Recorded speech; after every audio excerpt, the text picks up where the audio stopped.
Joining me now is Kim Strassel. Kim is a Wall Street Journal columnist and a best-selling author.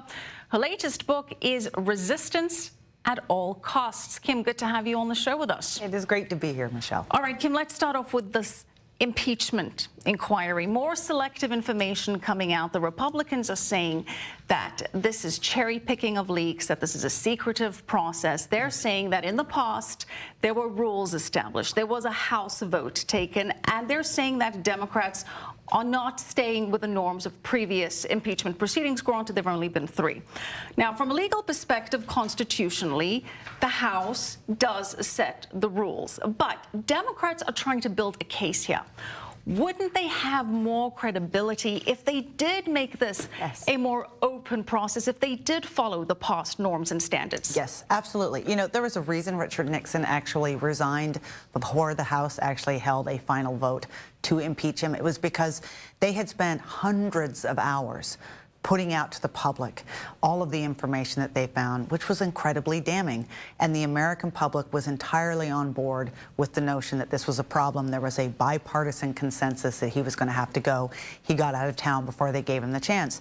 That's why you do it that way, because fundamentally, impeachment is a political tool. And so the measure of its success is, do you convince the public that you have made your case? You can't make the case if you're doing everything in secret, if you're only releasing bits of selective narrative. The way I see this going right now, they're going to have a vote, I believe, but they're never... Do you think they will have a vote and get those Democrats on record saying that they support impeachment? Because that's the argument, that they don't want to have those Democrats in swing states come out openly saying that they were for this. Because ultimately, you don't see this passing in the Senate, do you? No. When I say I think they're going to have a vote, I think they're going to have a vote to impeach Trump. Right. And I don't know how many of them. She only needs 218 people to do it, although it would be an enormous embarrassment for her if not even all of her own Democrats voted to impeach the president, because then you have like a minority, I mean, not even the entirety of her whole party. But they're not going to be able to, I see this rolling out, that you're going to end up in a situation where you convinced those people who never wanted to see Donald Trump elected, and you haven't really done anything to convince anybody else. So we're right back where we were in 2016. Right. Now, in your book, you point out the impeachment. You also point out a number of other ways that you say Democrats are, in fact, doing potentially irreparable harm to America's democracy in their quest to remove the president that they claim is damaging the American political system and the democracy. Expand on that. Yeah, well, I think it's been the unnoticed aspect of this. And I understand that people don't like President Trump, but in their desire to remove him from office, there have been a lot of political boundaries that have been transgressed. Yeah. And, you know, impeachment's one of them. We're holding, I think, we're holding a proceeding that's in secret and that you haven't convinced anybody with, and you're using that in a way that other people will see it as a precedent to use it as a political weapon going forward, as a partisan weapon. I mean, the next time there's a Democratic president and a Republican House, do they just immediately file impeachment proceedings? That's a scary thing. You've seen real wreckage in our Supreme Court confirmation process after Brett Kavanaugh. It's hard for me to see that process ever getting nicer. Right. It's only going to get worse. I mean, why would anyone even want to subject themselves to that kind of scrutiny going forward? That's one of the damages. We run the risk of deterring people from going into office, from serving the public, because of this level of intense, many would say completely absurd scrutiny. And of course, you also mentioned that the FBI has taken a big reputational hit. No, I mean, you look at it, I include polls in the book pointing out that, you know, significant numbers of Americans now have no trust that the FBI will do the right thing, and they believe it's biased. That is a terrible situation for the country, for folks to think. And, you know, some of the Democrats would say, well, that's because Donald Trump is mean to the FBI all the time. Actually, when you go talk to Americans, it's because they still can't believe the FBI opened a counterintelligence investigation into a presidential campaign. It's just a shocking thought. Well, those that actually do interpret that is what's happened, because you do get the narrative really mixed. Some people are still not actually understanding what happened here. And in your book, you say that that is partly the media's fault. The people that are suffering from Trump derangement syndrome, the haters, as you call them.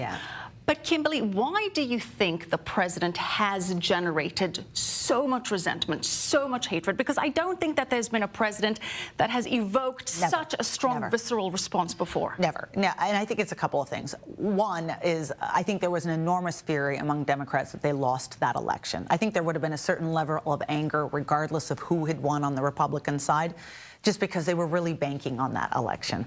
But two, look, Donald Trump's a disruptor himself, right? Yeah. He came from outside, and that really unnerves a lot of people, and he's a puncher, and that makes a lot of people mad. You have to admit, though, that he does inflict some wounds on himself. Of course sometimes he is his own worst enemy. Of course he is. Stylistically taking on people on Twitter that really are beneath the office of the president for him to attack.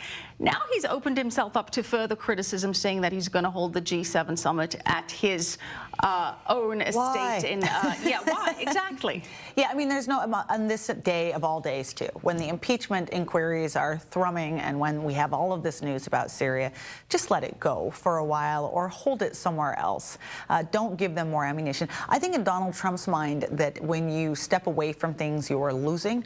And so his view is that you ratchet it up. But you're right, it doesn't necessarily, it just gives everyone who already is gunning for him more fodder. Yeah, it does set up the case to say, look, he's benefiting from the presidency in a way that no other president has benefited before.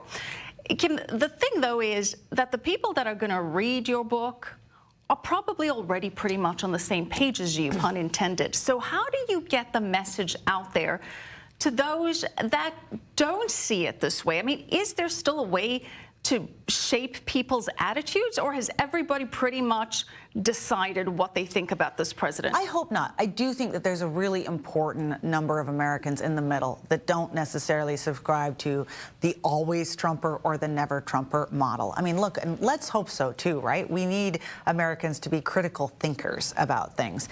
And what I would say to them is, you know, first of all, the book, look, I'm in here, I just criticized Donald Trump. This is not written from the perspective of a Trump sycophant, but you should go out and you should read this book because it should make you worry about what's going to... Here's my experience from Washington, from a long time in Washington.